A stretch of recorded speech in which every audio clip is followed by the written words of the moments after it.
Hello, and welcome to Beyond Earth Stories. I'm so glad you're here tonight, ready to journey with me across the vast timeline of our planet. This channel is a place where we explore Earth's mysteries, its past, and its future in ways that help you listen, wonder, and drift into deep thought, or perhaps even into sleep. If you enjoy stories like this, I invite you to give this video a like and subscribe to the channel so you won't miss the next chapters of our journey. Every click, every subscription helps this channel grow, and I truly thank you for being part of it. Now, let's begin. Close your eyes if you want. Let your breath slow and imagine with me.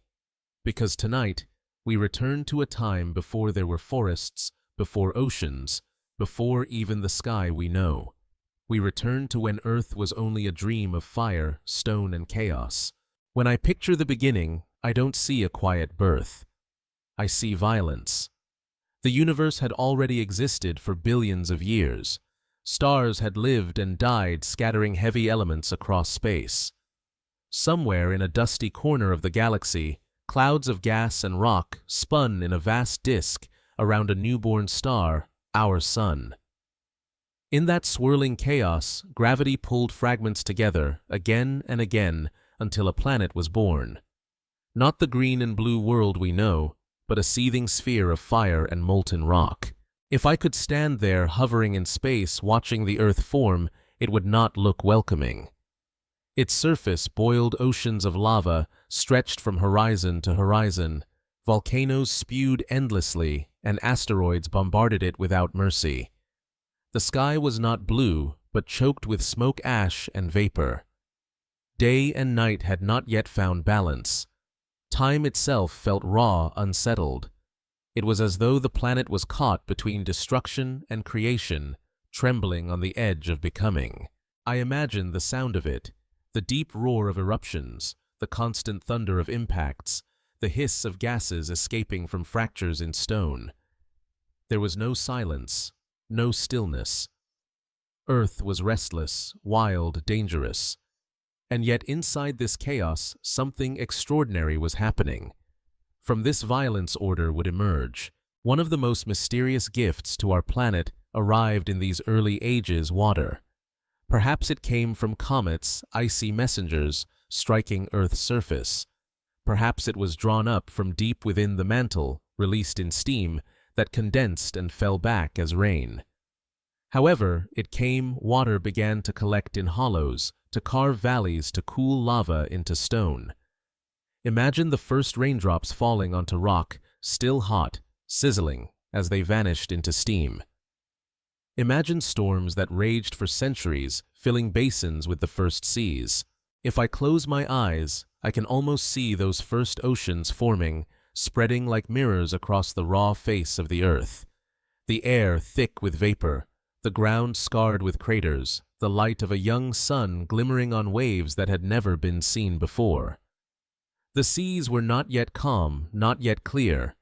They were filled with minerals bubbling restless, but they were beginnings. They were the stage upon which the first act of life would someday unfold.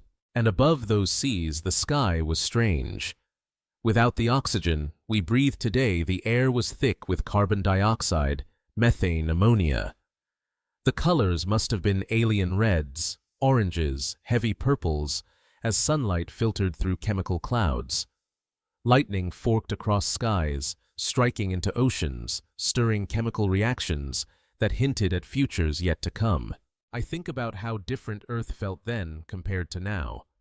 No birds to sing, no forests to sway, no animals to roam.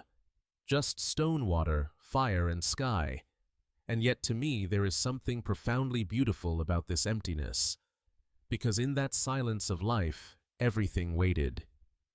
The Earth was a canvas raw and ready for the story that would fill it with forests, with oceans, with people. But before that story could begin, Earth had to survive its own childhood. The early solar system was a violent place, planets colliding, orbits shifting. One colossal impact changed Earth forever. A Mars-sized body struck our planet, tearing loose molten rock that spiraled into space. Out of that debris, slowly, the moon was born. I try to imagine what it would have looked like, the collision brighter than anything ever seen, a fireball of unimaginable scale. For Earth, it was devastation, but also transformation. The moon became a companion, steadying Earth's tilt, shaping its tides, influencing the rhythm of its future. Without that impact, without the moon, our world might never have grown stable enough for life. Even in destruction, creation was hiding. Sometimes I wonder if this is the lesson of Earth's beginning, that chaos is not only something to fear, but something that gives birth to beauty. Lava becomes stone. Fire becomes soil. Impacts become moons. Destruction carves the space for creation. In those first violent chapters, Earth was already teaching us what it means to endure. And so the planet cooled. Slowly, painfully, but it cooled. Volcanoes still roared, but crust hardened. Oceans deepened. Skies began to thin. The Earth was no longer just fire. It was beginning to hold water, air, and promise. The dream of life was still far away, but its foundations had been laid. I imagine standing by the shore of one of those first oceans, nothing but stone cliffs and black sand steam rising from waves. The air acrid, heavy, but filled with possibility. To breathe, it would be to choke, but to see it would be to know. Here is the beginning of something vast, a story that will last billions of years. This is where I leave us tonight, in the silence before life, in the fire before breath. The Earth is young, chaotic, unfinished, but already everything we are, everything we know, everything we love is hidden within it, like a seed waiting to grow. The Earth had cooled enough to wear a fragile skin of stone, and the fury of its childhood was softening into something slower, steadier. But in that still young world, there was a force more patient and more transformative than fire itself, water. I imagine the first time it rained, not the gentle showers we know today, but storms that lasted centuries. Clouds thick with vapor circled the planet, heavy with the breath of volcanoes and the steam of cooling seas. Lightning split the skies, thunder rolled without end, and rain fell with relentless persistence. For days and years, for centuries, it rained. Drop after drop, ocean after ocean, until basins filled and valleys drowned. If I close my eyes, I can almost hear it, the endless roar of rain on stone, the hiss of water on lava, the booming echoes of rivers forming for the first time. It must have sounded like the Earth itself was exhaling, sighing, as steam gave way to liquid, as fire gave way to flow. The oceans swelled, spreading across the surface, linking into vast networks. The first lakes gathered in lowlands, reflecting alien skies. Rivers carved their way through raw stone, beginning the eternal work of erosion, carrying rock from mountain to plain, carving paths that would one day guide civilizations. Water is never still. Even in its earliest moments, it was shaping, carving, creating. And in its reflection, Earth changed. The oceans became mirrors for the sky, turning fiery clouds into endless horizons. The seas were not blue, yet they were thick with minerals, cloudy with iron and salt. They bubbled in places where underwater volcanoes released heat and chemicals. They frothed with reactions, a restless soup waiting for the spark of life. I imagine walking along those early shores, the sand black sharp, unsoftened by time. The air acrid, filled with gases unfit for lungs. Waves crashed with unfamiliar rhythms, pulled not only by winds, but by the gravity of the newborn moon. The tides were stronger, then, dragging water far up cliffs, retreating with violent force, stirring the seas into constant motion. That motion was more than chaos, it was opportunity. Currents mixed chemicals, pooled them in tidal flats, concentrated them in deep-sea vents. Water was not only shaping stone, it was beginning to shape life. But before life, water carved silence. For millions of years, the seas were empty. No fish darted, no plants swayed, no birds skimmed the waves. Only molecules drifting, colliding, forming bonds, breaking, forming again. It was a silence full of potential, a canvas waiting for color. When I think about this silence, it feels almost sacred. Because every river, every raindrop, every tear shed by humanity later, all of it began here, in this silence. The water we drink today, water that falls on our skin, the water in our blood, it is the same water that once rained on molten stone, that once carved the first valleys. It has no beginning, no end. It only cycles endlessly patiently, shaping all that lives. Water found its way everywhere. It seeped into cracks, froze in shadows, boiled in heat. It dissolved minerals, carried them into oceans, mixed them into endless combinations. It softened the surface of the earth, turning jagged lava into soilstone into clay. It carved canyons that deepened over eons, left behind lakes that dried and refilled. It wrote its story across every surface, a story we still read today in rivers and mountains. And slowly, water gave Earth its face. Without water, the planet would be a barren rock, scorched by the sun, lifeless and dry. With water, it became something else entirely, a world of oceans, rivers, clouds, and rain. Seen from space, it would one day gleam blue, the only planet we know that wears oceans like jewels. Sometimes I picture Earth then, as if I were drifting far above it. The clouds swirling the seas, glittering the land still dark and bare. It would not yet look like home. But it was becoming home drop by drop, storm by storm. What amazes me most is how patient water is. Fire destroys quickly. Stone endures silently. But water shapes with time, wearing mountains into sand, carrying continents grain by grain into seas. In the beginning, it was not only filling oceans, it was preparing the ground for forests, the rivers for civilizations, the rain for crops. Water was, and always will be, the great sculptor of Earth. Even now, I think of how water connects everything. The same water that once rained on barren stone later flowed through the Nile, the Ganges, the Mississippi. The same oceans that once boiled with volcanic heat now carry whales across hemispheres. The same storms that raged for centuries now fall gently as rain on gardens. In every drop is memory, a story older than humanity, older than life itself. And so, as the rains fell and the oceans deepened, Earth took a step closer to becoming alive. It was no longer only stone and fire. It was stone, fire, and water bound together in a fragile balance. And in that balance, a new possibility stirred.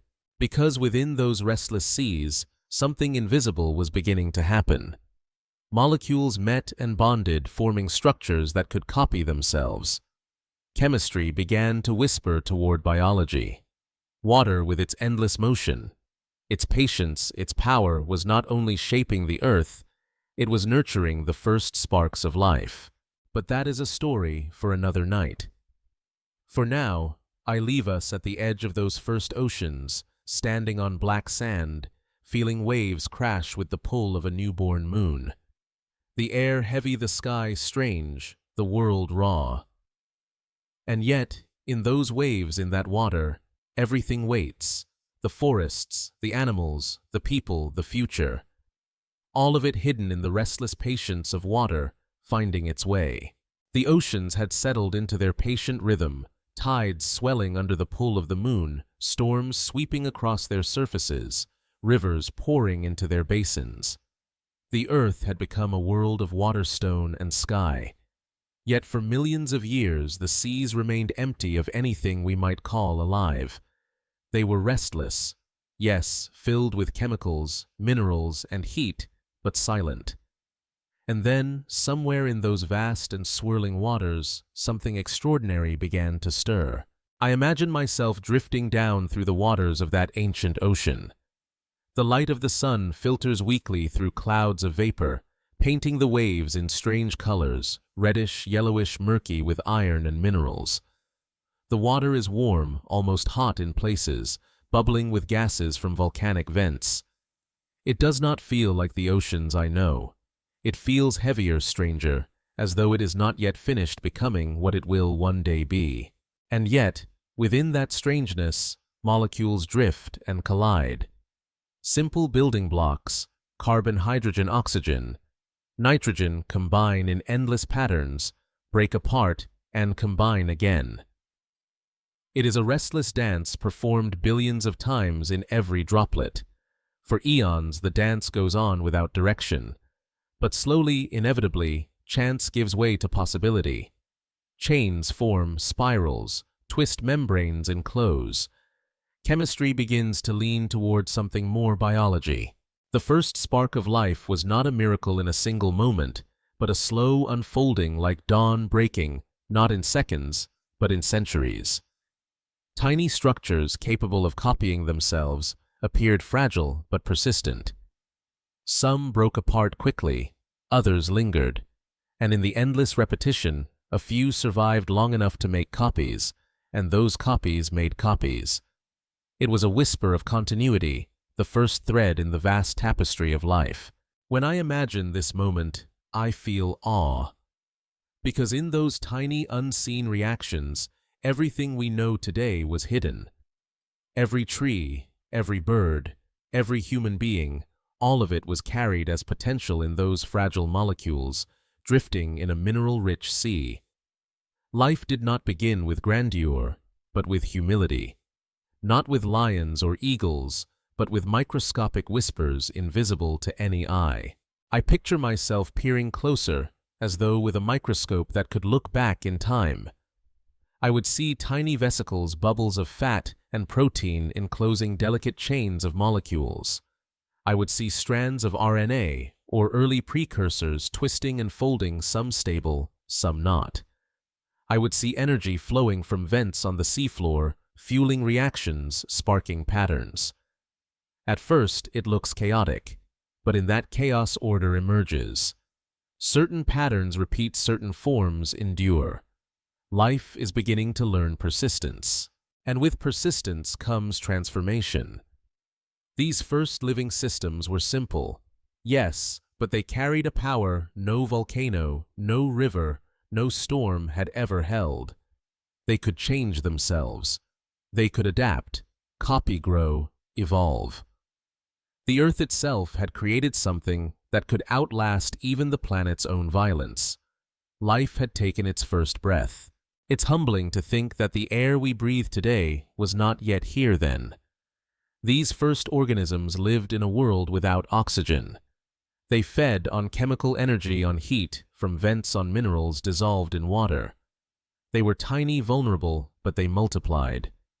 Slowly, seas that had once been silent began to fill with invisible voices, with billions of microscopic lives. To us, they might seem insignificant. To walk by a tide pool and see only murky water, to hold a handful of sand and think it empty. But hidden in that scale, life was writing its first sentences.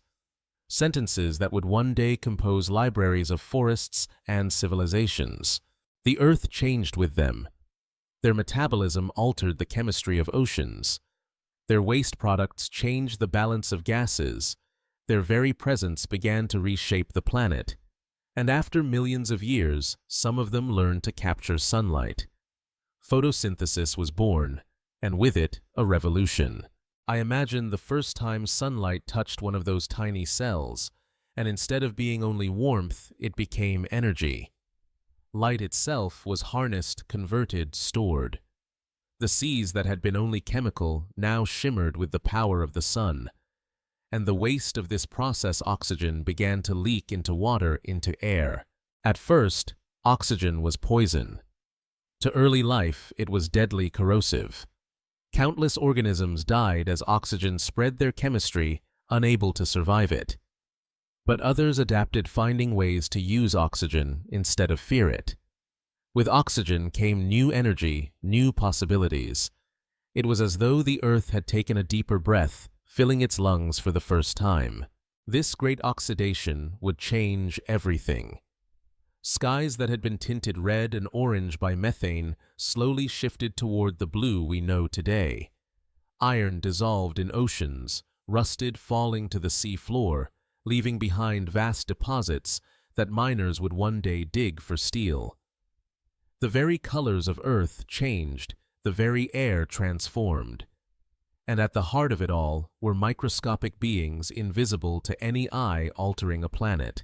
When I think about this, it amazes me how fragile beginnings can carry such immense consequences.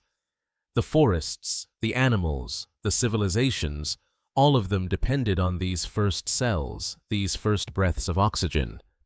Without them, there would be no us. Without them, Earth would be a different world, silent and empty still. But life was not finished. From these first simple cells, complexity began to build. Cells merged, forming alliances, sharing functions. Nuclei formed organelles, specialized structures grew more intricate. What had begun as chemistry had become biology, and what had begun as whispers had become symphonies. I imagine drifting through those ancient seas as they filled with microbial mats, colonies carpeting shorelines, stromatolites rising like living rocks from tidal flats. To walk among them would not look like walking through a forest or swimming through coral reefs.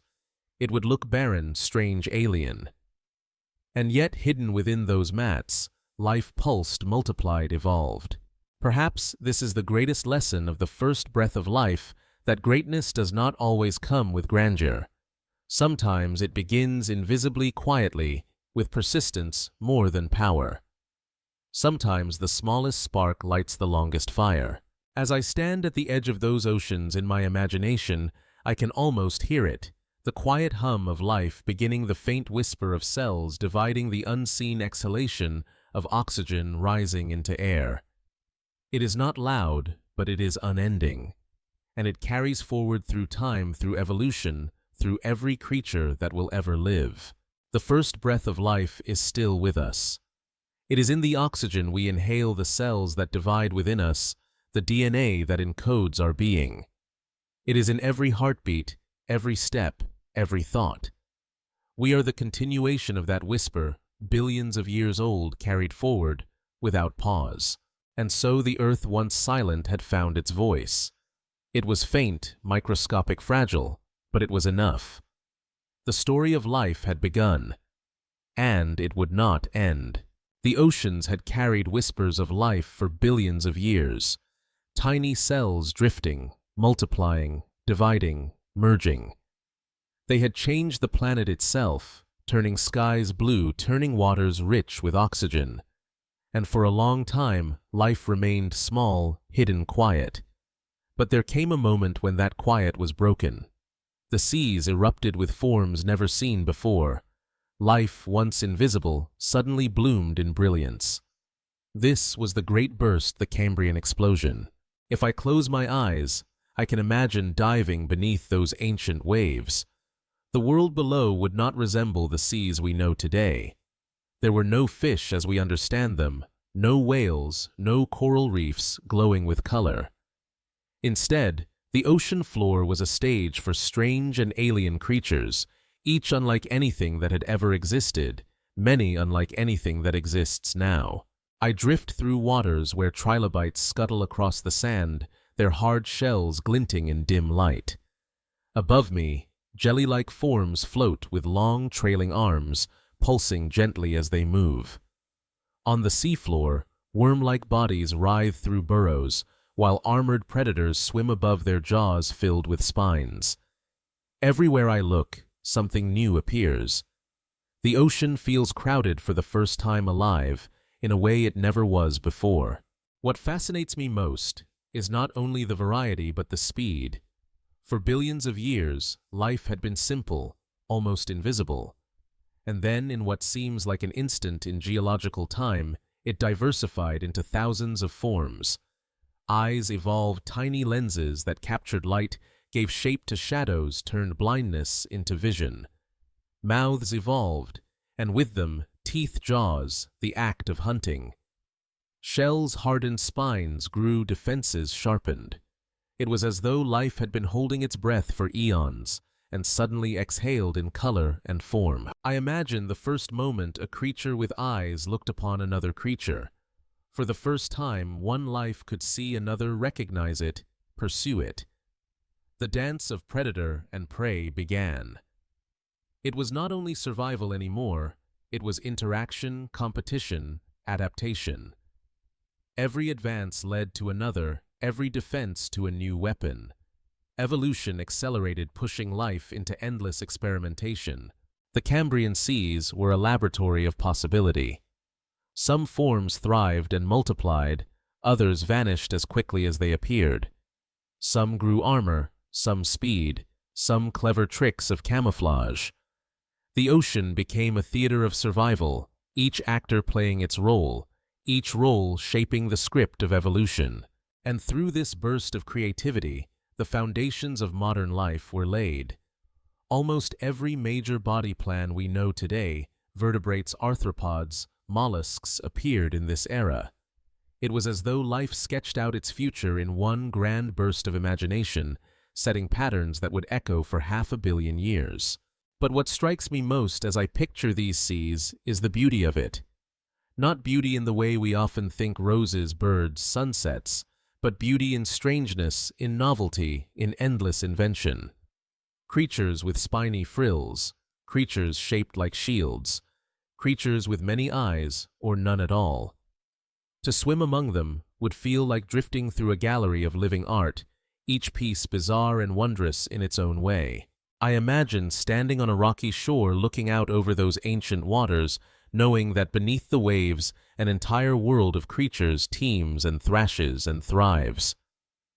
The earth, once silent, now hums with life. It is no longer a barren world, it is alive, restless, filled with motion and sound.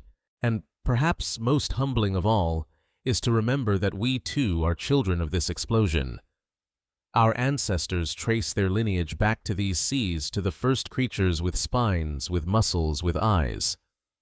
The story of humanity does not begin with fire or tools. It begins here in oceans filled with trilobites and worms, with predators and prey. When I think of it this way, I feel connected to them. Not just to mammals or birds, but to these strange ancient beings who lived 500 million years ago. Their survival, their adaptations, their struggles shaped the path that would one day lead to us. Their world may seem alien, but it is also our world, our history, our inheritance. The Cambrian explosion did not last forever. Like all bursts of creativity, it slowed. Some creatures flourished, others vanished. Mass extinctions would come, reshaping the seas again and again. But the spark had been lit. Life had found a rhythm of invention, and it would never return to silence. As I rise from those ancient waters in my imagination, I carry with me the sense of wonder that must have filled them. The oceans no longer belonged only to chemistry. They belonged to life, to creatures that could see, move, choose. The earth had changed once again, stepping from whispers into symphonies. And I know this is only the beginning, for life, once awakened, does not rest. It will climb from seas to land, from land to sky, from instinct to thought. The story has only begun. Life had burst forth in oceans, filling them with creatures of shells, spines, and eyes. The seas had become a stage of invention, a place where survival played out in endless forms. But life is never still. It learns, it adapts, it seeks new ground. And after millions of years, it climbed from water to land, from crawling in the shallows to standing on the open earth. The stage of life widened, and on that stage, giants emerged. I imagine standing on a shoreline hundreds of millions of years ago. The air feels heavy, thick with moisture, and plants tower above me. Strange ferns and towering trees with trunks rough like stone. The ground is alive with the rustle of insects, huge dragonflies with wings as wide as my arms, beetles as long as my hand, creatures scuttling across roots in numbers that make the soil itself seem to crawl. The sound of buzzing wings fills the air. Life is everywhere now, not only in the oceans, but on land. And then, in the distance, I see them. Creatures larger than anything the world has yet known. Their footsteps shake the earth, their shadows stretch across the ground. Dinosaurs, the great experiment of evolution, rulers of the Mesozoic. To see them with my own eyes, even in imagination, is to feel both awe and humility. Some tower like living mountains, their necks arching into the canopy, pulling down branches with mouths that never stop chewing. Others move with swift precision, hunters with teeth like blades, claws that cut eyes sharp with hunger. Still others grow armor plates, horns, as if sculpted for battle. It is a world of giants, a world where power, speed, and size rewrite the rules of survival. The earth itself seems to respond to their presence.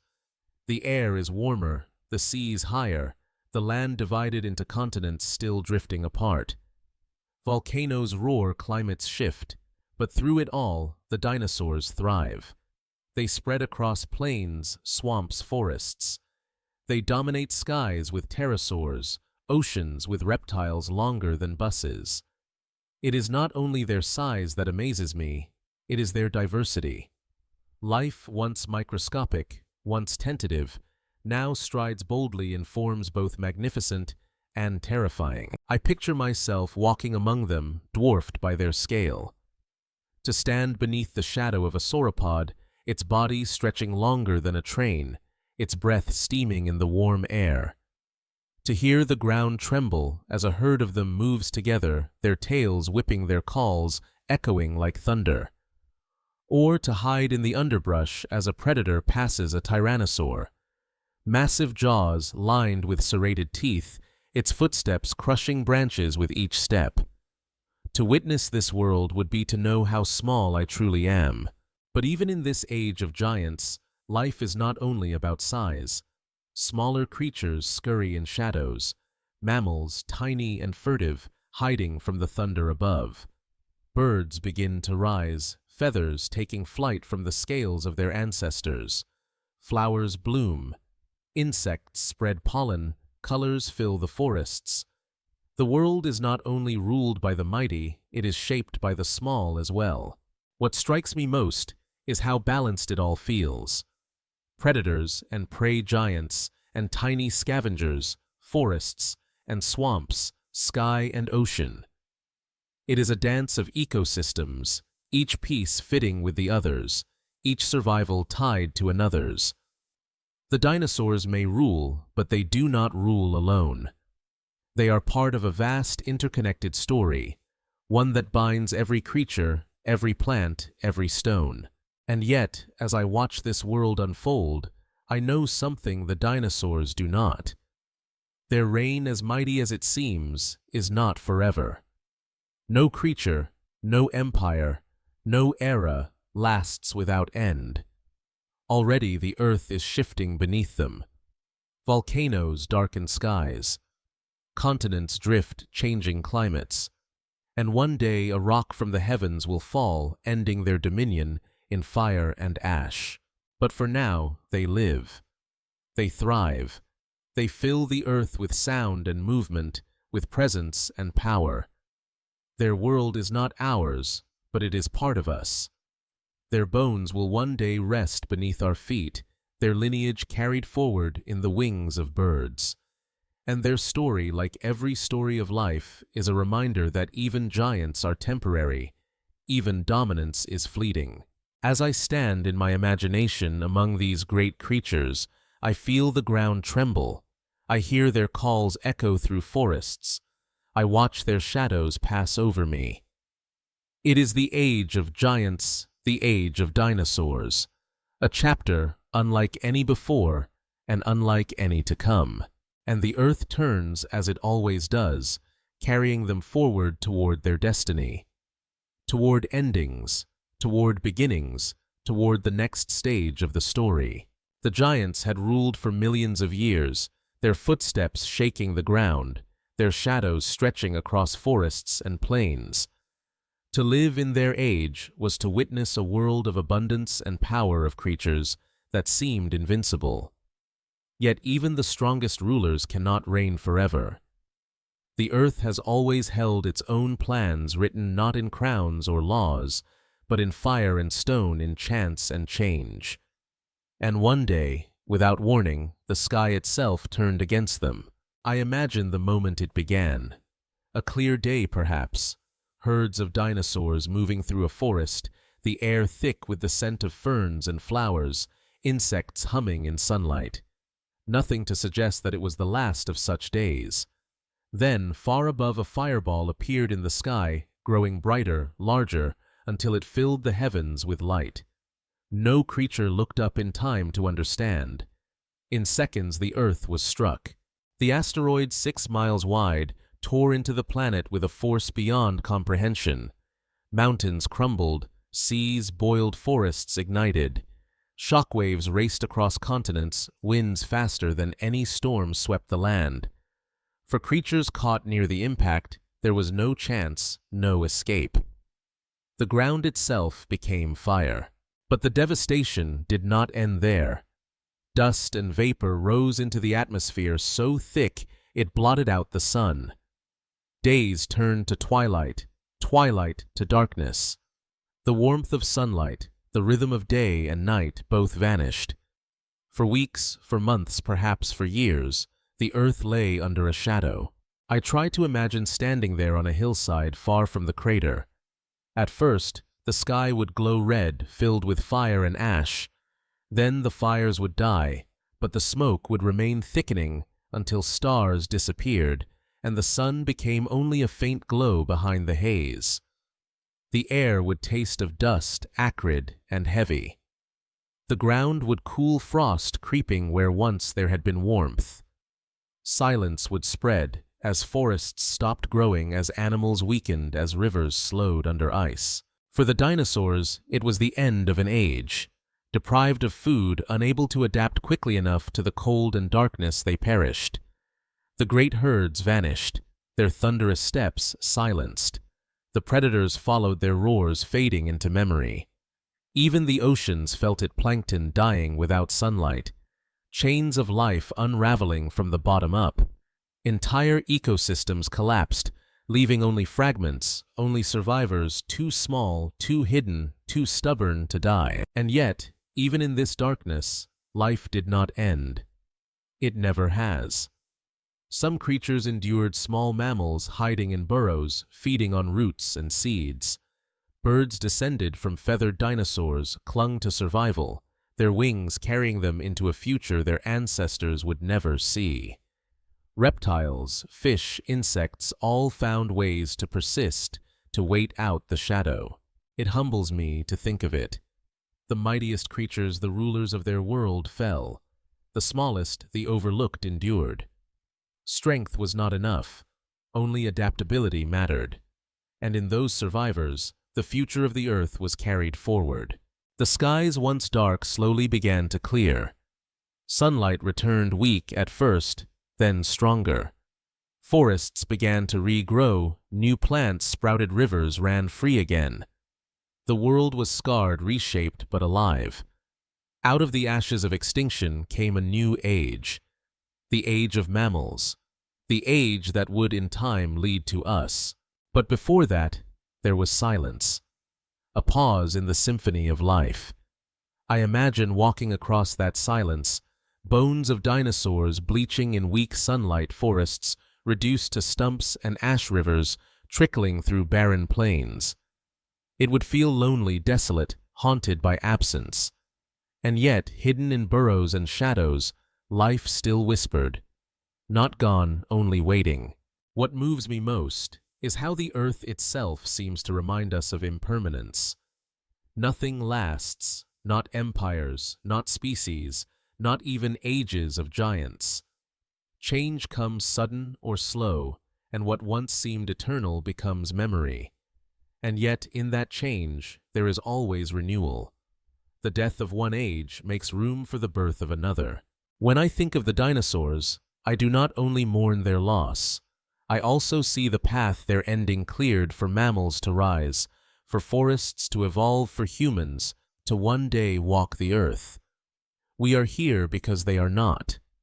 Our story is written in the shadow of their fall. Standing in imagination on that ancient land, I feel the weight of both grief and gratitude. Grief for what was lost, gratitude for what was allowed to begin. The darkness that covered the earth was not only an ending, it was also quietly the beginning of something new. And so, the giants fell. The earth turned, the skies cleared, and life, small and fragile, stepped forward into the silence left behind.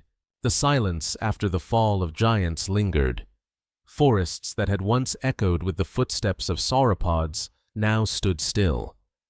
Plains where predators once hunted lay empty, scattered with bones and ash.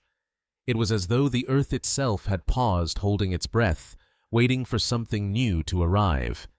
And in that stillness, from the shadows and the soil, the small began to emerge.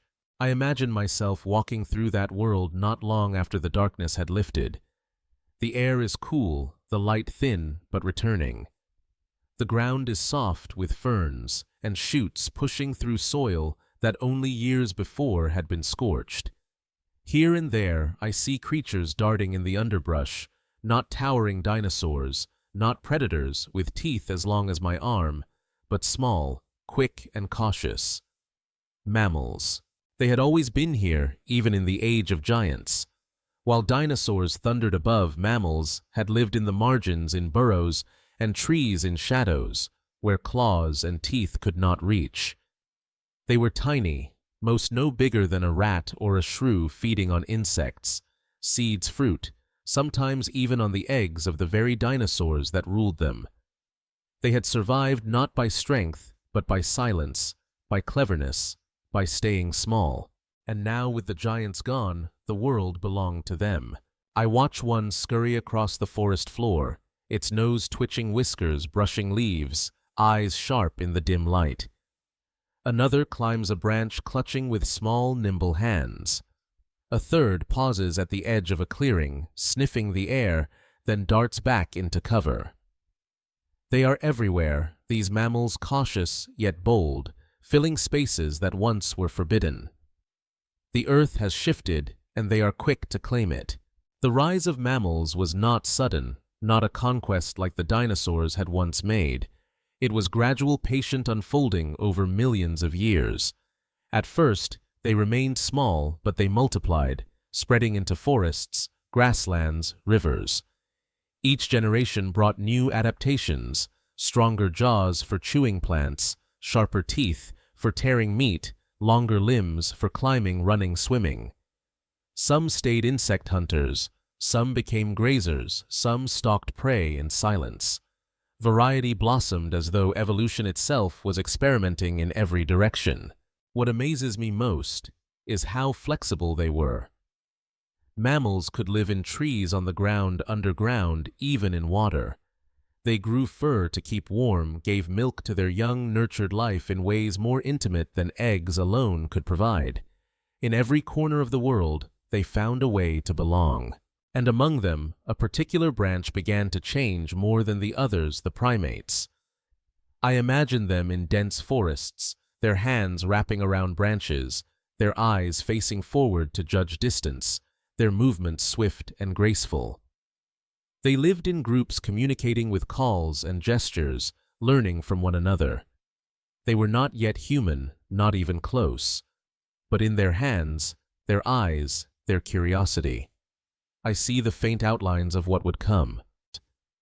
For millions of years, mammals lived in balance with the earth, just as the dinosaurs had before them.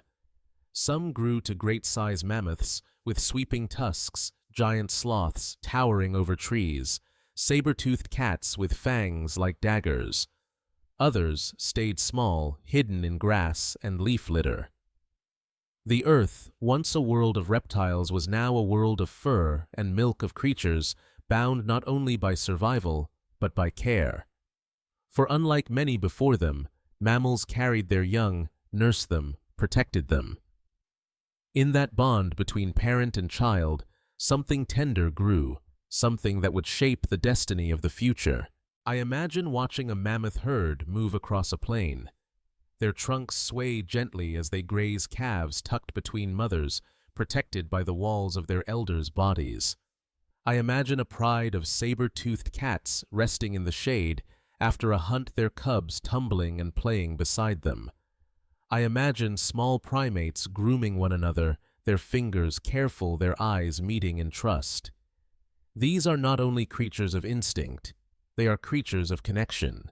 It is in these connections, I think, that humanity's story truly begins. Because what is human life if not built on bonds between parent and child, between one individual and another, between tribe and tribe? In mammals, the seed of this was already present. In their care for young, in their social groups, in their shared survival, they carried forward something more than life. They carried forward love. And yet, even as I marvel at their rise, I cannot forget the lesson of the dinosaurs. No age lasts forever. Climate shifts, glaciers advance and retreat, extinctions come and go. Many of the giants of this mammalian age would vanish: the mammoths, the saber-tooths, the giant sloths. But others, smaller and more adaptable, would continue. Always, it is not the strongest who endure, but the ones who change. Among those who changed most were the primates. From forests to savannas, they adapted, walking upright, freeing their hands to hold, to carry, to shape. Their brains grew larger, their groups more complex, their bonds deeper. And slowly, step by step, something entirely new began to stir, a creature who not only lived, but wondered. The age of mammals was more than a chapter in Earth's story. It was a bridge. From giants who roared to creatures who whispered, from survival alone to connection, from instinct to imagination. Without them, there would be no us. As I stand in my imagination on a plain filled with mammoths or in a forest alive with primates, I feel the closeness of their breath, the warmth of their bodies, the pulse of their hearts. They are not only creatures of the past, they are our kin, our ancestors, our foundation. And so the small rose after the fall of the mighty. From shadows and silence, they claim the earth, carrying forward the story of life. They remind me that greatness is not always about size or power. Sometimes it is about patience, about care, about endurance. The giants had fallen, the mammals had risen, and the earth turned toward a new dawn. A dawn that would one day see fires lit, tools, shaped, words spoken. A dawn that would belong to us. The plains stretched wide beneath the rising sun, golden grasses swaying in the wind, shadows of trees cast long and thin. I imagine standing there, the air sharp with the scent of earth and smoke, hearing the distant calls of animals, the rustle of movement in the brush. And then I see them, not beasts on all fours, not creatures skulking in burrows, but figures standing, walking upright, their eyes scanning the horizon. Something new has entered the world, something that will change it forever. The first humans, though they were not yet what we are.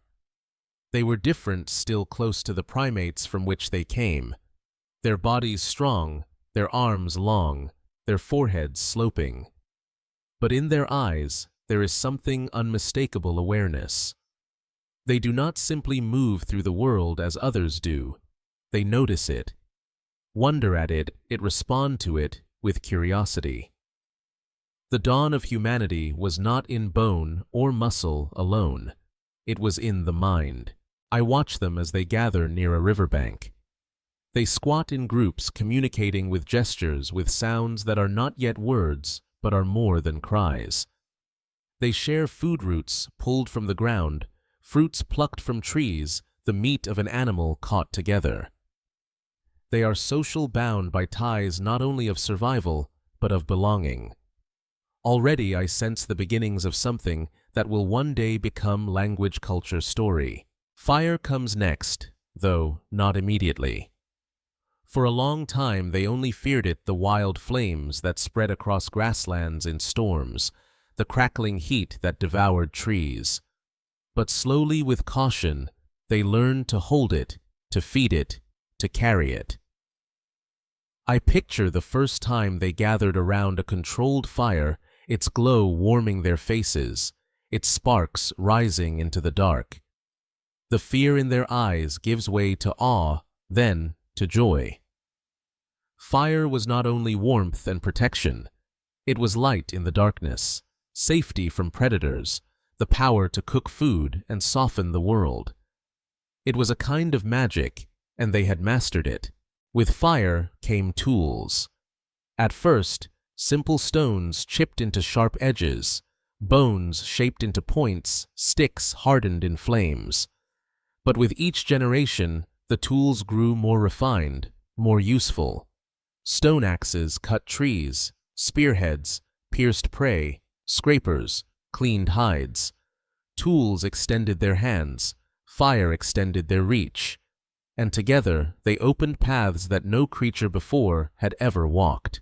I follow them across savannas, where they hunt antelopes with spears, their movements coordinated, their shouts carrying meaning. I watch them paint marks on cave walls, smearing ochre and charcoal into shapes that resemble animals, hands the moon.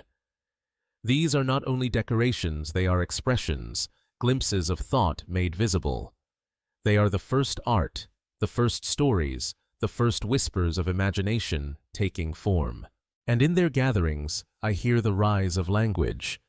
At first, rough sounds shared signals, the beginnings of names. Then more complex patterns, rhythms of speech, stories told by firelight.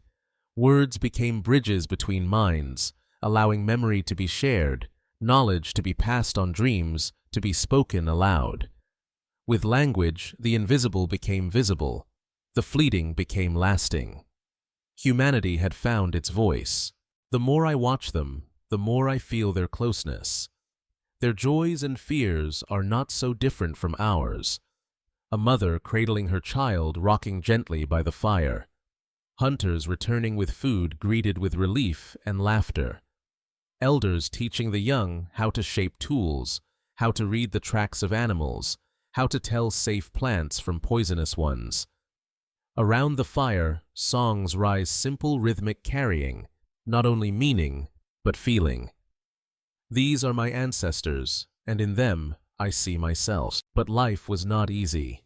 The world was harsh, filled with predators, storms, hunger. Many died young. Disease spread easily. Winters bit hard, yet they endured. Not because they were the strongest, but because they had each other. Cooperation was their greatest strength. Alone, they were fragile. Together, they were unbreakable.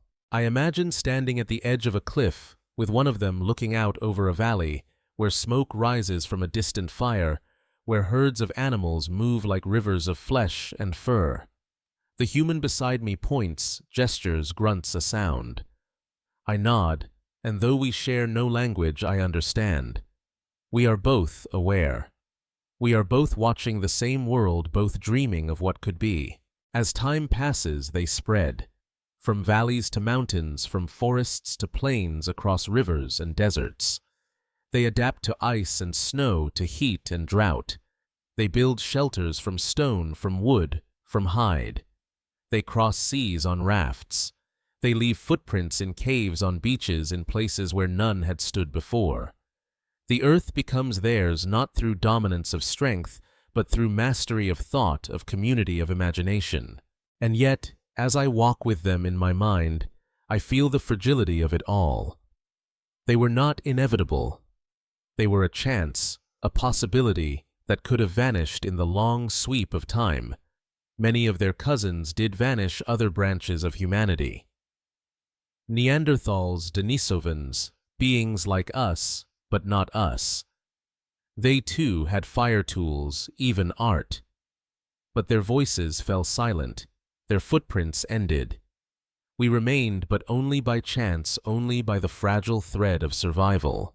The dawn of humanity was not a triumph in a single moment.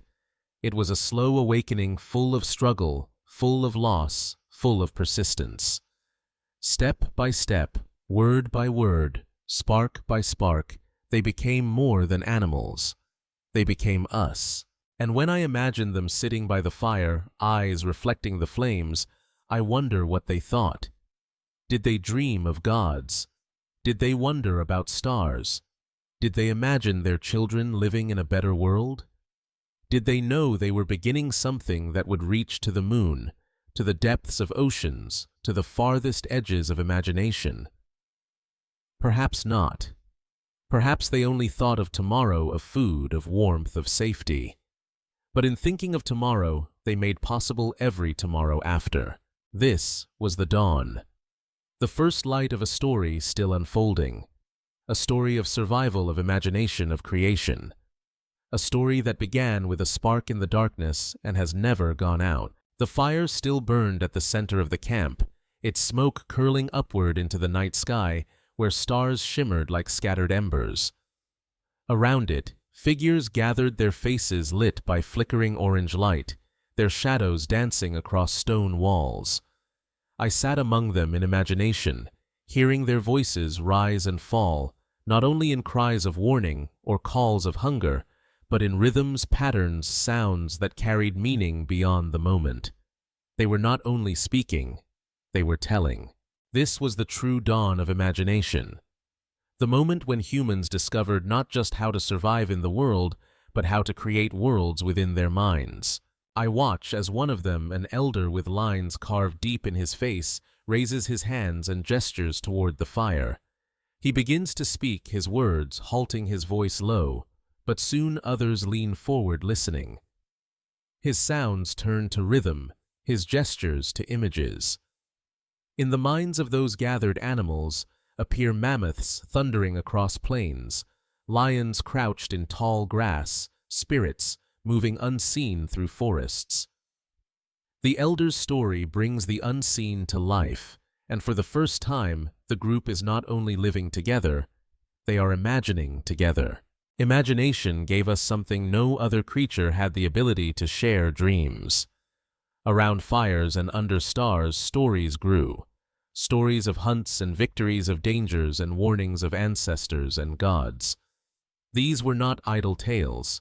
They were lessons woven into memory, carried from one generation to the next.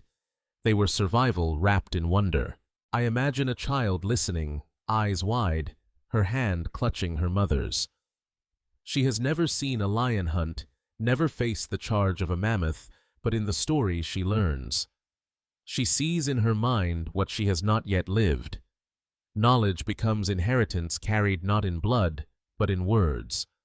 And so humanity stepped beyond instinct into culture. The walls of caves became their canvases. In flickering light, they painted lines of ochre and charcoal, forming shapes of bison horses, hands pressed in pigment. These were not only decorations, they were declarations. We were here. We saw. We remembered. I walk through such a cave in my imagination, the air damp and cold, the silence broken only by the echo of my footsteps. The paintings glow in torchlight vivid, despite the passing of tens of thousands of years.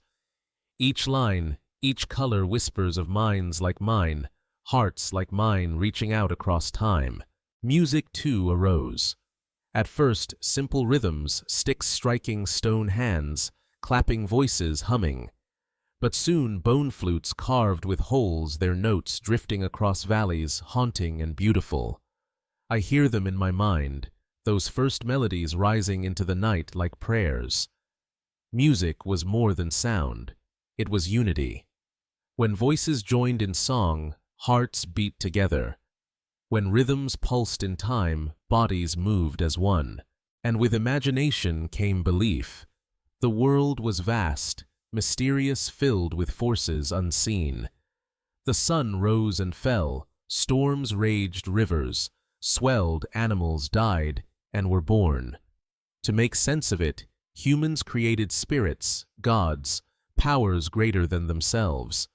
They buried their dead with care, laying tools and beads beside them, as if to prepare them for another journey. They looked to stars and saw stories written in light. They gazed at fire and saw more than flame. They saw power, protection, mystery. I imagine myself among them, lying beneath a sky heavy with stars, hearing whispers of awe pass from one mouth to another. To them, the stars were not burning suns millions of miles away, they were ancestors, spirits, watchers in the night. And though I know the science of it now, I still feel their wonder, their yearning to find meaning in the infinite. Imagination reshaped the earth itself. With stories, humans could gather in larger groups, bound not only by family, but by belief. A tribe of strangers could become kin if they shared a myth, a ritual, a song. Cooperation expanded beyond blood-weaving societies from shared visions. No other creature had such power. Lions hunted in prides, wolves in packs, but humans dreamed in nations. Tools grew alongside imagination. Stone blades became sharper spears, stronger shelters, sturdier. With cooperation, hunts grew larger food, more plentiful, children, more secure. And as they thrived, their minds turned not only to survival, but to beauty. Beads carved from bone shells strung into necklaces, figures carved from ivory art for its own sake, beauty for no reason but joy. It is here, I think, that humanity became fully human, not in the making of tools, not in the lighting of fire, but in the creation of things that served no purpose except meaning. To imagine, to create, to tell, to sing, this was the true awakening. And yet imagination carried danger too. For just as it bound tribes together, it divided them. Stories of our ancestors and their ancestors, our gods and their gods, our land and their land. The same power that united could also separate. Conflict was born not only of hunger or need, but of belief. And so imagination became both gift and burden, both light and shadow. Still, it carried us forward. Across rivers and mountains, through deserts and seas, imagination led the way. Humans dreamed of lands beyond horizons of animals, yet unseen, of futures, yet unmade. They followed those dreams step by step until they covered the earth. When I think of this moment in our story, I feel something stir deep inside me. Because in the flicker of firelight on cave walls, in the rhythm of drums in the dark, in the stories whispered beneath stars, I see the roots of who we still are. We still gather around fires, though now they are screens and stages. We still paint walls, though now with pixels and film. We still sing. We still believe. We still dream. The imagination that opened the world then is the same imagination that builds our worlds now. It is the thread unbroken the light carried forward. And in it lies both our greatest strength and our greatest responsibility. The world had changed once again, no longer ruled by giants, no longer silent with whispers of survival. It now echoed with voices, with songs, with dreams. Humanity had found not only its place in the world, but its power to reshape it. And the story once begun would only grow. From camps to villages, from tribes to civilizations, imagination would carry us further than fire, further than stone, further than stars. This was the opening of the mind's horizon. The moment when humanity stepped not only into the world, but beyond it, into worlds of its own creation. The rivers glistened in the early sun, winding silver across plains rich with silt. I imagined standing there, the soil soft beneath my feet, the air heavy with the smell of water and growth. On the banks, figures bent low, scattering seeds into furrows, their hands pressing earth gently over them. Behind them, children played in the mud, laughter rising above the calls of birds. Something new was happening. Humanity, once a wanderer, was learning to stay. For tens of thousands of years we had moved with the seasons, following herds across grasslands, gathering fruits in forests, fishing along coasts. Home was not a place, but a path, not walls, but the sky. But here along rivers like the Nile, the Tigris, the Indus, and the Yellow River, humans discovered the power of soil and seed. They learned that the earth, when tended, could give more than enough. And with that knowledge, the world changed forever. I picture the first fields of grain, simple, rough, uneven, but alive with promise. The stalks sway in wind golden as the sun sets behind them. The harvest is small at first, fragile, dependent on weather, on pests, on luck. But it is steady, more certain than the chase of a hunt, more secure than the chance of gathering. Each season teaches something new: how to plant deeper, how to store seeds, how to save the best for the next year. Slowly, patient hands turn wild grasses into wheat, wild animals into herds, wild, wandering into home. Villages rise beside these fields, clusters of huts woven from reeds, mudstone. Smoke curls from fires, voices call out in morning air, the rhythm of life no longer measured by migration, but by planting and harvest. Humanity has anchored itself, and with roots came growth. Populations swelled as food grew more abundant. Families no longer needed to wander far.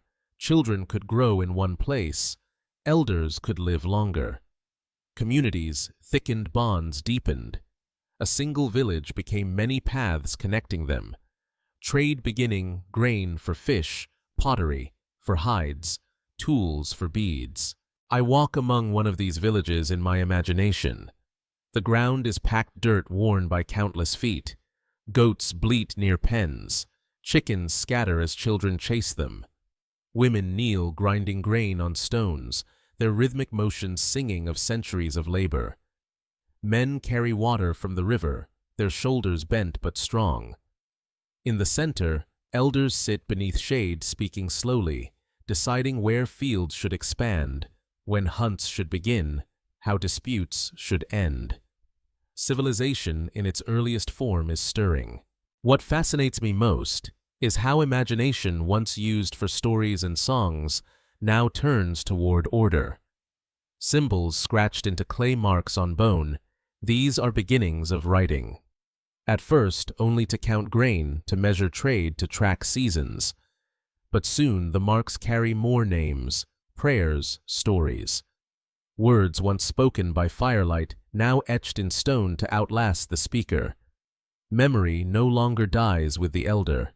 It lives in clay, in walls, in books. And belief grows alongside writing. Temples rise, built not of branches but of stone. Priests chant before idols, smoke of incense rising to skies. Gods are imagined not only in stars, but in statues, their power invoked to bless fields, to bring rain, to protect cities. Religion binds villages into nations, people into peoples, offering order where chance once ruled. I imagine standing before one of these temples, the stones cool beneath my hand, carvings deep and deliberate. Around me, worshippers gather kneeling, singing, offering grain, meat, wine. Their voices rise together, filling the air with devotion. This is not survival alone. This is culture, faith, belonging woven into ritual. With food and faith came power. Not all hands worked the fields. Some shaped clay into pots, some hammered copper into blades, some traded along rivers, some fought with spears. Society began to divide, not equally, not fairly, but inevitably. Kings arose, warriors followed farmers, toiled priests prayed. The first hierarchies formed pyramids of power, rising beside pyramids of stone. I walk through the streets of one of these early cities, perhaps Uruk or Mohenjo-Daro. Narrow alleys wind between houses. Markets buzz with voices haggling over fish-grain cloth. Scribes sit with clay tablets, pressing symbols into them with reeds. Guards patrol, spears in hand. Children run past, laughing, their feet slapping on stone. The city is alive, pulsing with movement, a heart of human endeavor. And yet, beneath the noise, I sense something else. A weight. For with civilization came rules, debts, laws. Once freedom meant moving with the herds. Now it meant obedience to rulers, taxes to temples, wars fought for kings. Civilization was not only progress, it was also burden. The same imagination that built temples also built walls, that carved beauty also carved chains. Still, humanity pressed forward. We built canals to carry water, farther plows to till deeper wheels to carry heavier loads. We raised ziggurats toward the heavens, carved statues of gods, wrote epics of heroes and floods. Civilization had given us something new: permanence. A city could stand for centuries, its stones outlasting those who built them.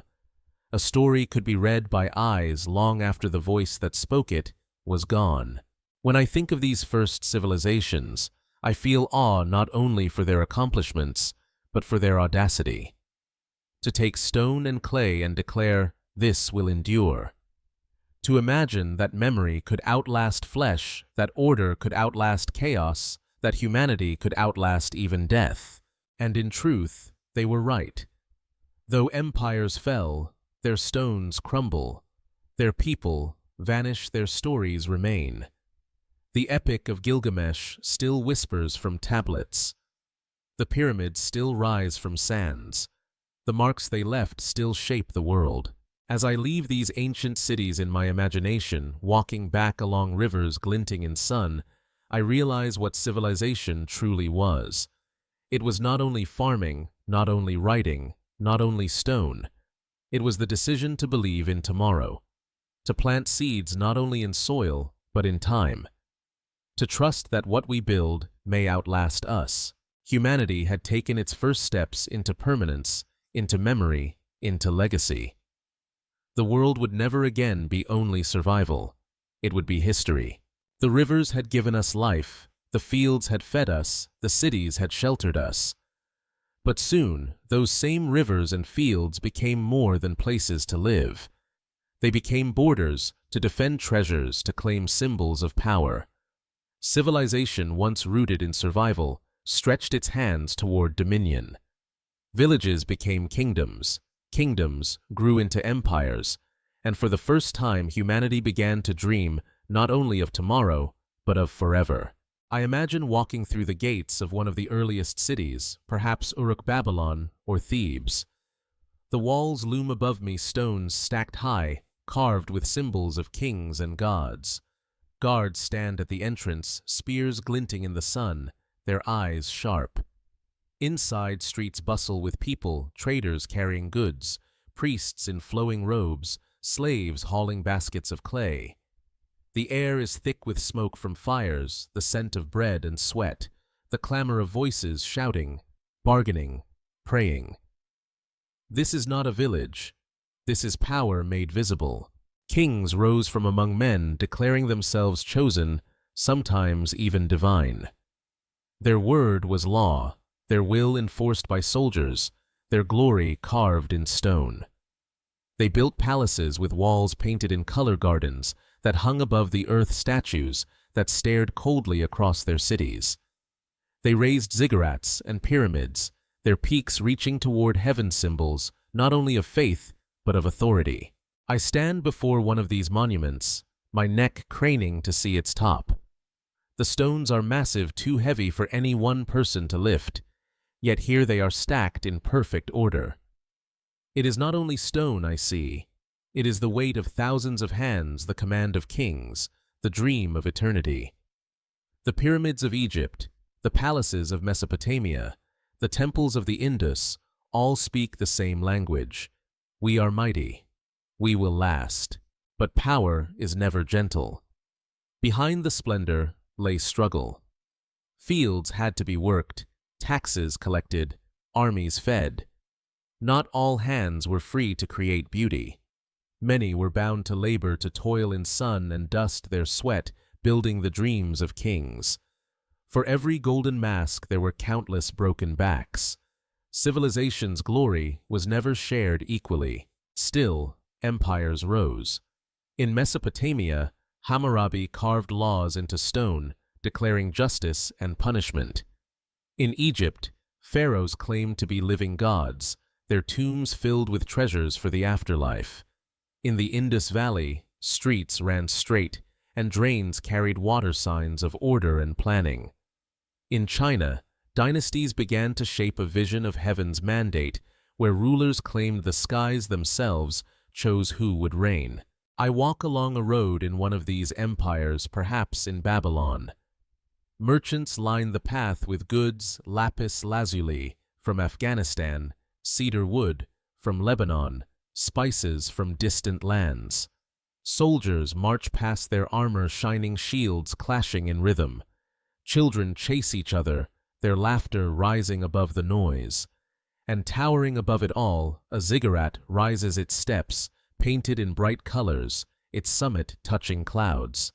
The empire feels eternal, unshakable, as though it will last forever. But I know, as history teaches, that nothing lasts forever. Empires rise and fall like waves, their power eroded by time, by war, by hunger, by ambition. For every Babylon, a ruin. For every pharaoh's tomb, a desert wind. The dream of forever has always been fragile. What fascinates me is how humanity, in chasing power, also chased memory. Kings inscribed their victories on stone, carved their names deep into monuments, as if to defy the erosion of time. Look upon my works, and remember, they seem to say. And though their empires crumbled, their words remain, their statues endure, their pyramids still pierce the sky. Perhaps in this way they were right. Perhaps they did last, not in flesh, but in memory. War, too, became part of this dream. Armies clashed across deserts and rivers, shields breaking swords, flashing horses screaming. Empires fought not only for land, but for glory, for the right to say, "We are greater." I imagine standing on a battlefield at dawn, the air heavy with dust, the ground trembling with the march of thousands. Flags whip in the wind, drums beat, voices roar. And then silence breaks into chaos as lines collide, lives ending in moments. Victory for one means ruin for another. Power has always demanded blood, and yet out of war and empire came knowledge.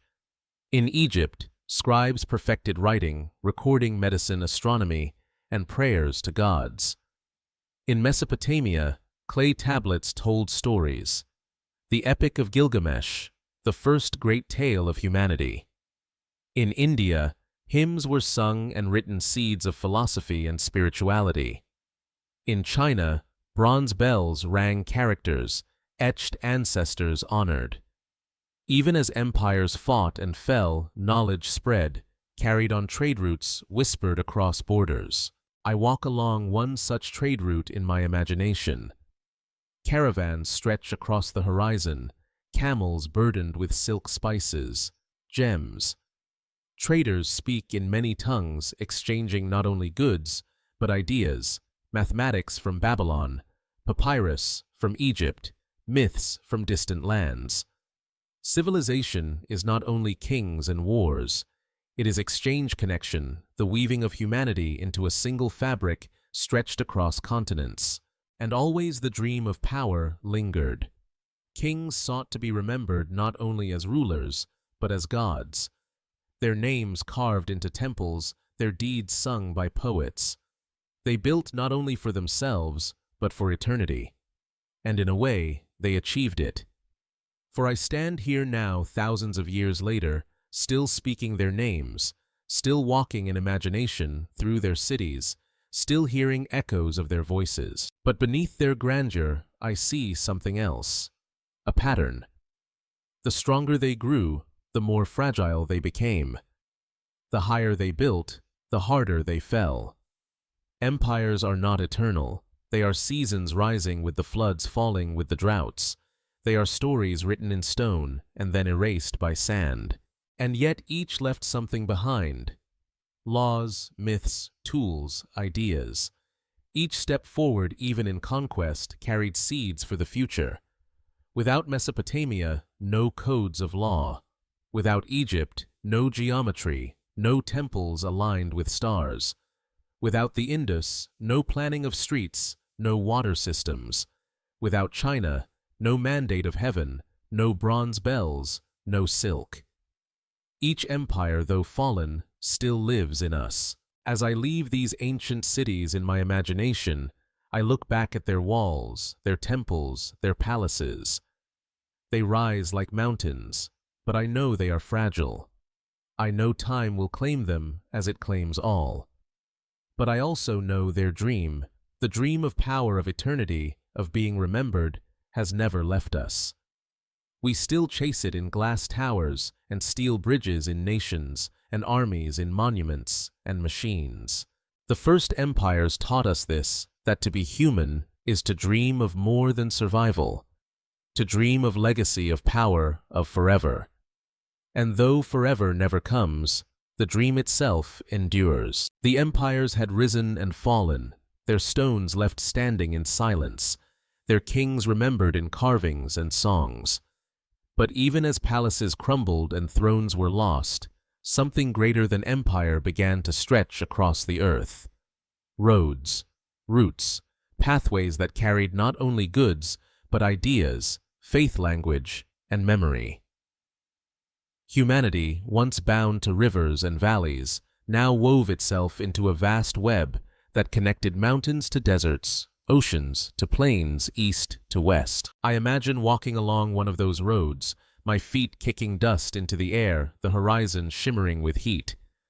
Caravans stretch before me, camels swaying under loads of silk, spices, gems, scrolls. Traders shout in tongues. I do not understand, their hands gesturing in bargains, their laughter breaking the monotony of the march. Bells tinkle from the necks of animals, wheels creak from carts, the smell of leather, sweat, and dried fruits fills the air. These are not soldiers, not kings, but they carry the world in their packs.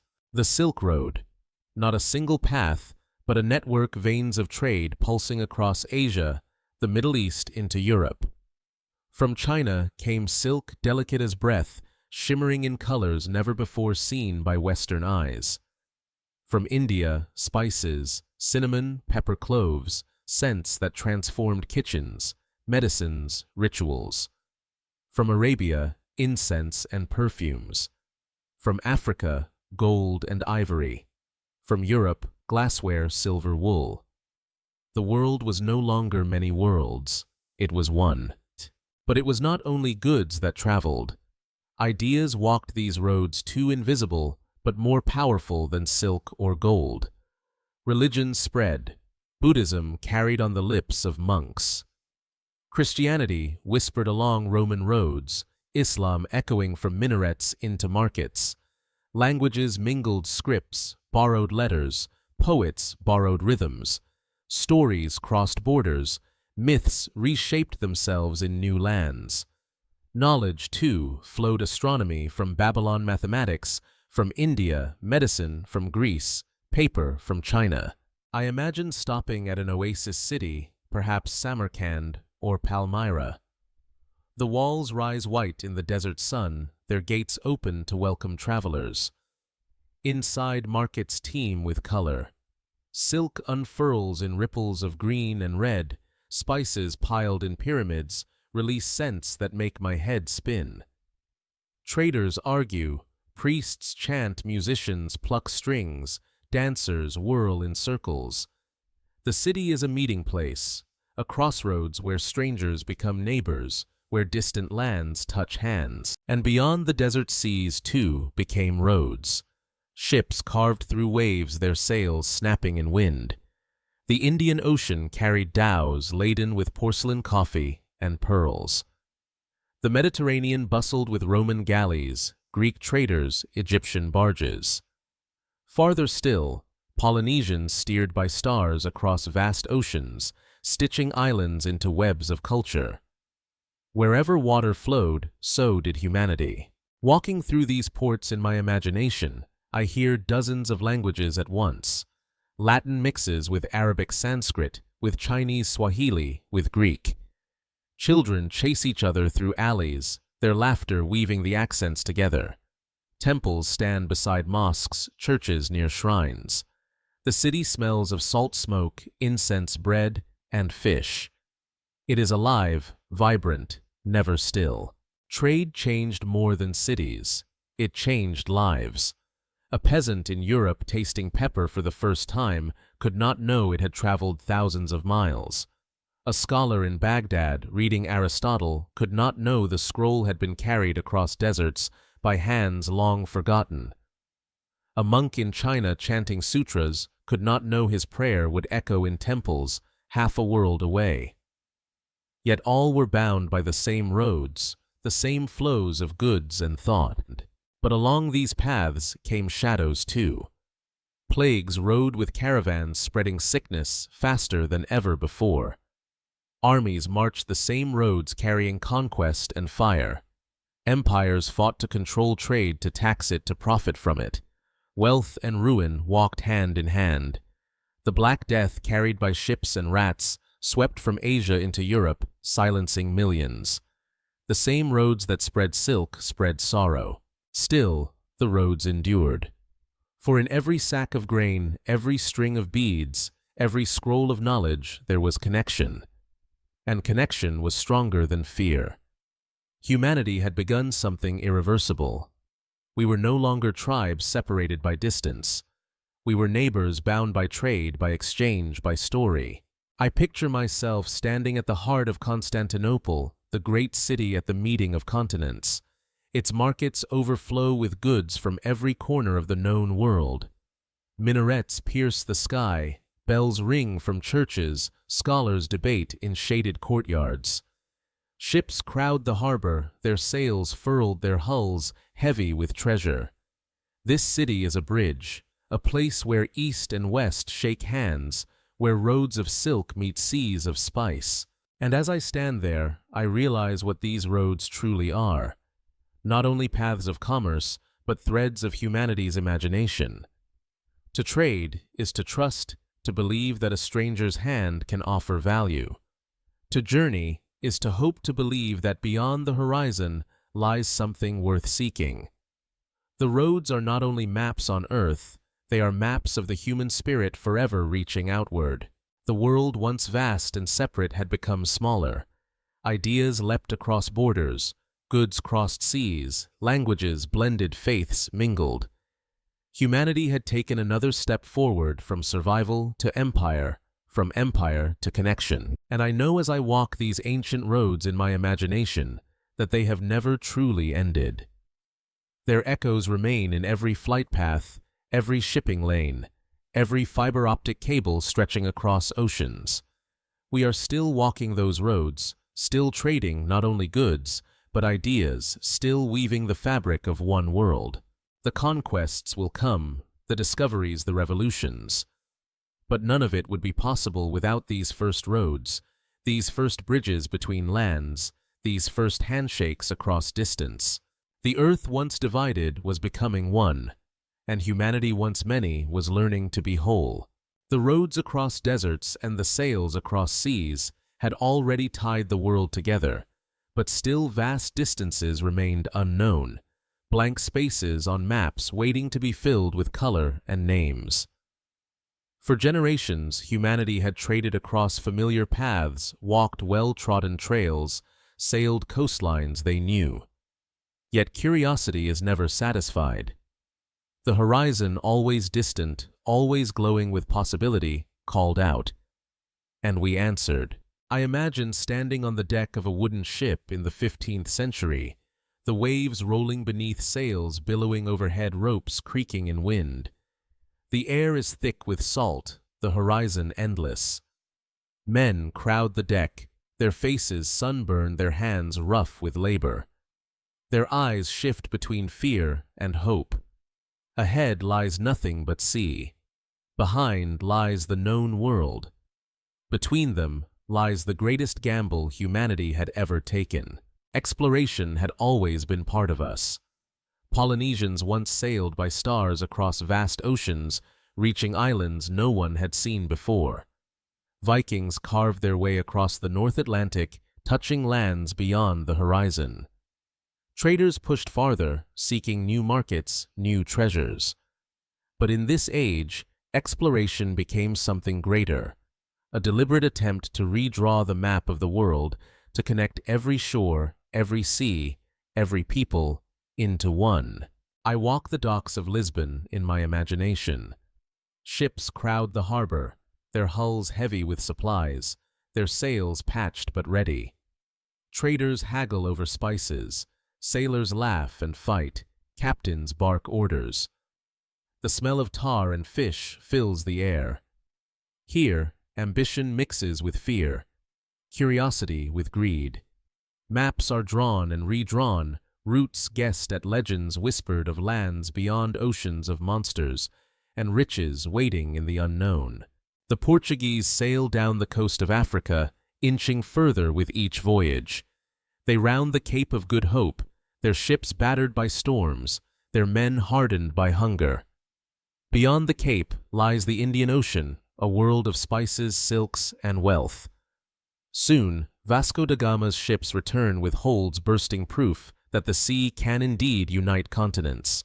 In Spain, another voyage is planned. A man named Columbus believes he can reach the riches of the East by sailing west. He sets out with 3 ships, small, fragile against the vast Atlantic. I imagine the silence of those nights, when stars hung low and endless water stretched in every direction. The crew murmurs of mutiny, fear thick in the air. And then, after weeks of doubt, land rises on the horizon. A shore not of Asia, but of an entirely new world. The Americas. A world unknown to Europe, Africa, Asia. Vast forests, great rivers, mountains that pierce the clouds. Peoples who had lived there for thousands of years, with their own empires, their own stories, their own gods. The encounter would change both worlds forever. I imagine standing in a village of the Taino as sails appear on the horizon. The people gather on the beach, curious their faces, open unaware of the storm that approaches. The ships anchor, the strangers step ashore, banners unfurled, crosses raised. At first, gifts are exchanged, smiles shared. But soon, greed and conquest follow. The meeting of worlds is not gentle. It is fire, steel, and blood. From this point, the globe itself begins to shrink. Spanish conquistadors carve their way through the Americas. Aztec and Inca empires collapsing beneath their swords. Gold and silver flow across oceans, filling European treasuries, fueling more wars, more ships, more hunger. Diseases spread faster than armies, silent conquerors decimating populations who had never known such plagues. The world once divided is now bound by both exchange and devastation. Yet, in this binding, something irreversible is born: globalization. Crops cross oceans. Potatoes and maize from the Americas feed Europe, Asia, Africa. Horses, cattle, and wheat spread westward across the new lands. Sugar, tobacco, coffee, and tea transform diets, economies, entire cultures. The exchange is not only of goods, but of lives, of histories, of futures. I stand in a bustling port of Seville in my imagination. Ships unload crates of silver, barrels of tobacco, sacks of sugar. The air hums with activity, merchants counting coins, slaves shackled and sold, sailors drinking away their wages. The riches of continents converge here, and yet the cost is written in scars on backs, in blood spilled on foreign soil. Exploration opened the world, but it also opened wounds. And still the hunger to know continued. Magellan's fleet circumnavigates the globe, proving the earth is not endless, but round, finite, a sphere that can be walked and measured. New maps emerge filled with details once unknown. Blank spaces vanish. The earth itself, once infinite, is revealed as a whole. Knowledge, too, expands. Navigation grows precise. Compasses guide across oceans, stars charted with accuracy. Printing spreads maps, stories of voyages, myths of lands and riches. Children grow up hearing of faraway continents of seas that can carry them anywhere. The horizon becomes not a boundary, but an invitation. But exploration was not only conquest, it was also encounter. Alongside the bloodshed and chains, there were exchanges of art, music, food ideas. African rhythms mixed with European instruments, giving birth to new music. American crops changed diets across the world. Stories crossed oceans, reshaped in new tongues. Humanity, though wounded, grew closer, more entangled, more one. I imagine standing on the deck of a ship, returning from one of these voyages. The hold is full of goods, the sailors weary but alive. As the coast of home rises from the horizon, cheers erupt, prayers, whispered tears fall. They have touched lands they never dreamed of seeing, skies unfamiliar spoken with people they never imagined. Their world has changed. They have changed, and so has ours. Exploration redrew maps, rewrote histories, redefined what it meant to be human. No longer bound to valleys or rivers, no longer confined to kingdoms or empires, humanity had stepped onto a global stage. The world was vast, but now it was connected. Every shore touched another. Every ocean carried possibility. As I stand in imagination on the cliffs of Europe, watching ships sail west into the horizon, I feel both awe and sorrow. Awe for the courage it took, the curiosity that drove them, the discoveries that reshaped us. Sorrow for the pain it brought, the lives lost, the worlds broken. Yet I know both are true. Exploration is never pure. It carries light and shadow in equal measure. But in that balance, the course of humanity was set. We would never again be many separate worlds. We were one Earth now, for better or worse. The horizon had been crossed. The globe circled, the map filled. The age of exploration had begun, the age of the world. And the journey once started could never be undone. The sails of the explorers had circled the globe. Their maps had filled the empty spaces. Their voyages had carried us into one shared world. But as the 15th and 16th centuries gave way to the 17th, humanity's gaze began to shift. No longer content only with horizons of land and sea, we turned inward toward the very fabric of nature itself. And in that turning, we unlocked forces more powerful than any empire, more enduring than any conquest. The age of science and industry had begun. I imagine myself in a quiet study in Florence, the year 1610. A man named Galileo bends over a strange device, a telescope he has crafted with his own hands. He points it to the heavens, expecting only to see faint stars.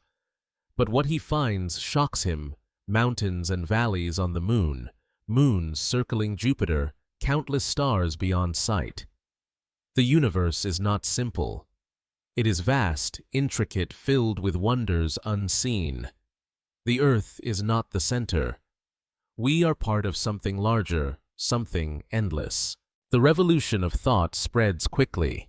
Copernicus whispers of a sun-centered cosmos.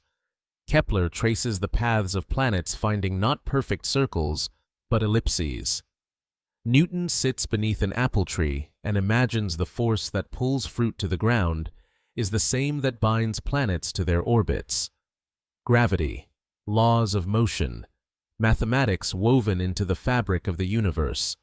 For the first time, we begin to see that the world is not ruled by whim or chance, but by principles that can be understood.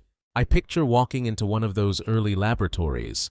Glass flasks bubble over flames, powders fizz, and smoke, strange smells fill the air. Scholars, once priests of faith alone, now measure test record. They argue, publish, debate. The printing press spreads their ideas like wildfire. A farmer in England reads of experiments in Holland. A sailor in Spain learns of new stars from Italy. Knowledge no longer belongs only to temples or kings. It belongs to all who can read, all who can learn, all who dare to question. But science does more than explain. It transforms. The same principles that reveal the heavens also guide the hand that builds machines. Water wheels turn to power looms. Steam drives pistons. coal fires, engines. The Industrial Revolution begins in smoky factories, along rivers spreads to cities where chimneys choke the sky. The rhythm of life changes, no longer measured only by seasons and harvests, but by clocks and machines. Humanity has stepped into a new age of power. I walk through Manchester in the early 19th century, and the air is thick with soot. Streets buzz with workers, men, women, children, pouring into factories at dawn, their faces smudge, their eyes tired. Inside, machines roar, iron arms clattering looms, snapping threads into cloth. The sound is deafening, the pace relentless. But the output is staggering. Cloth flows faster than ever, coal burns hotter, iron forges stronger. Wealth accumulates. Cities expand, populations swell. The world is shrinking again this time, not by sails, but by steam. Railroads carve across continents, locomotives screaming through valleys, their trails of smoke stretching like dark scars against the sky. Steamships cut across oceans carrying goods and passengers in weeks instead of months. Telegraph wires string across lands, their pulses of electricity carrying words faster than any horse could gallop. Distance itself begins to collapse. The globe is not only connected, it is immediate. And yet, as I wander these cities in imagination, I feel both awe and unease. The power is undeniable, machines lifting burdens once unthinkable, science curing diseases, once fatal factories producing goods once rare. But the cost is heavy. Children work long hours in dim light lungs filled with coal dust. Rivers run black with waste. The poor crowd into slums, their lives shortened by disease and hunger. The wealth of a few is built on the backs of many. Progress is not shared equally. Still, humanity pushes forward. The 19th century becomes a century of invention. Electricity, lights, streets, telephones, carry voices, photography, captures moments, engines roar in carriages without horses. By the turn of the 20th century, even the sky is conquered. Wright brothers' planes lifting off the ground fragile yet unstoppable. Within decades, humans will fly higher and faster than birds, their machines crossing oceans in hours, their rockets one day reaching space. Science once whispered in studies and scribbled in notebooks now reshapes entire societies. Darwin's theory of evolution reveals our kinship with every creature, our story written not only in myths, but in the very bones of life. Pasteur and Koch uncover germs, unseen enemies, that can be fought with cleanliness, with vaccines. Einstein reimagines time and space, bending light itself in equations that defy common sense. The mysteries of atoms once indivisible are revealed electrons whirling nuclei, pulsing energies waiting to be unleashed. I imagine myself standing in a lecture hall in the early 20th century, hearing these ideas spoken for the first time. The audience gasps, some laugh, some shake their heads. How can time be relative? How can space bend? How can life itself evolve from common origins? The questions stir both wonder and fear. For to learn is to change, and change is never comfortable. Industry follows science, and science follows industry. Cities grow taller, their skylines pierced by steel towers. Bridges span rivers once thought uncrossable. Ships of steel replace ships of wood. Armies of machines replace armies of men. Wars grow deadlier, fought with rifles, then with bombs, then with machines in skies. The same science that heals can also destroy. The Industrial Revolution. The Scientific Revolution. They are double-edged swords, gifts of light and shadow. And yet, I cannot deny the transformation. In less than 3 centuries, humanity has leapt from wooden plows to steam engines, from telescopes to relativity, from villages to global empires connected by rail wire and sail. Never before has change come so fast, so relentless, so unstoppable. As I walk through the streets of London in my imagination, lamplight glowing on cobblestones, newspapers shouting of discoveries, factories roaring in the distance, I feel the pulse of humanity quickening. We are no longer bound to the slow rhythm of nature alone. We are writing our own rhythm now, a rhythm of machines, of science, of progress. But I also hear the questions whispered in smoky taverns, in quiet studies, in crowded streets. Where is this leading us? Will these machines free us or bind us? Will this knowledge heal us or destroy us? For every light that science ignites, a shadow lengthens behind it, and so humanity steps into modernity, carrying both wonder and worry. We have learned to harness the forces of nature, to bend them to our will. We have built machines that outpace horses, engines that outpull rivers, factories that outproduce fields. We have peered into the stars and into the atom, seen both infinity and nothingness. We are powerful, yes, but we are also fragile, still uncertain, still searching. The age of science and industry was not the end of our story. It was the opening of a door. Beyond it lay revolutions yet to come of nations of technology, of thought. But in this moment, standing amid smoke and stars, I feel the shift. Humanity has changed forever. We are no longer wanderers of Earth alone. We are makers, builders, dreamers, destroyers. We have claimed the forces of nature, but in doing so, we must now learn to claim ourselves. And the world, once quiet under stars, now hums with the sound of machines. The smoke of industry still lingers in the air. The hum of machines still fills the world. We have crossed oceans, conquered skies, unlocked the atom, touched the stars.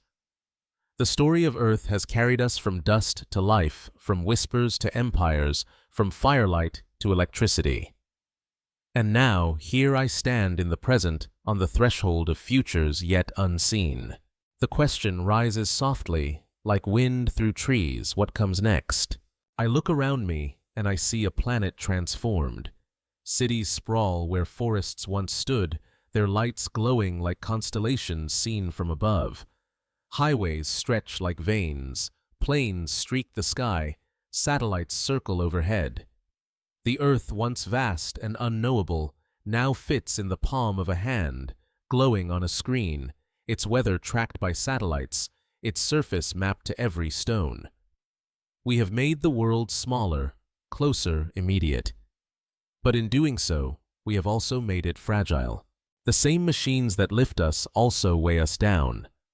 The coal and oil that powered our rise now warm the air, melt the ice, shift the seas. Forests fall beneath saws, rivers choke with plastic, animals vanish in silence.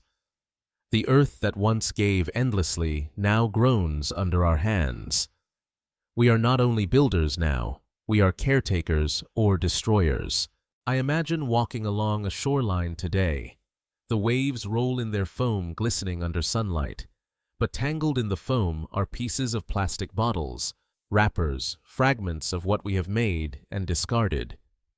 A seabird pecks at one, mistaking it for food. Far out at sea, islands of waste float silent testimonies of our abundance turned careless. The ocean cradle of life now carries our shadows. And yet, even in this, there is hope. For just as we created the problem, we may create its answer. Science once turned to conquest, now turns to healing. Solar panels stretch across deserts, turbines spin in winds, batteries hum with stored sunlight. Seeds are planted back into forests, rivers cleared, animals protected. We learn again what our ancestors always knew, that survival is not only strength, but balance. I walk into a laboratory of the present, glass walls, shining screens glowing with data. Scientists peer into microscopes, program machines, test new materials. They are not kings, not priests, but explorers of a different horizon. They seek not lands beyond oceans, but cures for diseases, fuels without smoke machines that think robots that build rockets that reach beyond Earth. The spirit is the same as it was in caves and caravans: curiosity, hunger, imagination. But the scale is greater, the stakes higher. For now, our horizon is not only Earth. It is Mars, Europa, distant stars. We have walked on the moon-driven machines across Mars, sent probes beyond the reach of the sun. The stars that our ancestors once painted into myths are now destinations on our maps. I imagine standing at Cape Canaveral, hearing the roar of rockets, feeling the ground shake as they lift into the sky. In those flames, I see firelight from 1,000,000 years ago still burning, still carrying us forward. But the future is not only stars, it is also within us. Genes are mapped, edited, rewritten. Artificial intelligence hums in circuits, learning, shaping, deciding. Nanomachines build at scales unseen. We stand at the edge of possibilities our ancestors could not have dreamed, holding powers they would have called divine. And so I ask myself again, what comes next? Will we use these powers to heal or to harm, to build bridges or walls, to light the darkness or deepen it? Our story is no longer only about survival, it is about choice. For the first time, humanity has the power to shape not only its own fate, but the fate of the Earth itself. I imagine walking a street 100 years from now. Will the sky glow with clean energy, cities green with gardens, rivers alive with fish again? Or will the air be heavy with smoke, seas rising over drowned coasts, silence where once there was song? Both are possible. Both are within our reach. The future is not written. It waits in our hands. And in this moment, as I look back across the journey of Earth, I feel both awe and humility. From the first molecules drifting in ancient seas to the rise of trilobites, the thunder of dinosaurs, the whispers of mammals, the firelight of humans, the smoke of industry, the glow of satellites. We are part of a story older than memory, larger than imagination. We are a chapter in Earth's great book. But perhaps the greatest truth is this: the story is not finished. When I close my eyes, I hear echoes, the whisper of the first cell dividing, the thunder of mammoths across plains, the chants of priests in temples, the hum of machines in factories, the crackle of radio, the static of space signals, the voices of astronauts calling from orbit. It is all one story, one river flowing forward, carrying us toward a horizon that never ends. And as we step into that horizon, I know we must carry not only ambition, but care, not only power, but humility. For the Earth has given us everything: soil, water, breath, fire, imagination. To forget that is to lose ourselves. To remember is to endure. This, then, is our task: to live not only as rulers, but as stewards, not only as dreamers, but as guardians. The Earth is fragile, and so are we. But together, perhaps we can make the future not only a continuation, but a creation. And so, my friends, this is where our journey pauses. From the birth of Earth to the dawn of life, from the rise of empires to the hum of satellites, we have walked together across time. I thank you for sharing this path with me, for listening, for imagining, for carrying these whispers of Earth in your own hearts. If you have found meaning in this story, I invite you to stay with me, to like this video, to subscribe to Beyond Earth Stories, so together we can continue exploring the mysteries of our world and beyond. Until then, I wish you peace in your days, strength in your steps, and light in your nights. Thank you, and may we meet again in the stories yet to come.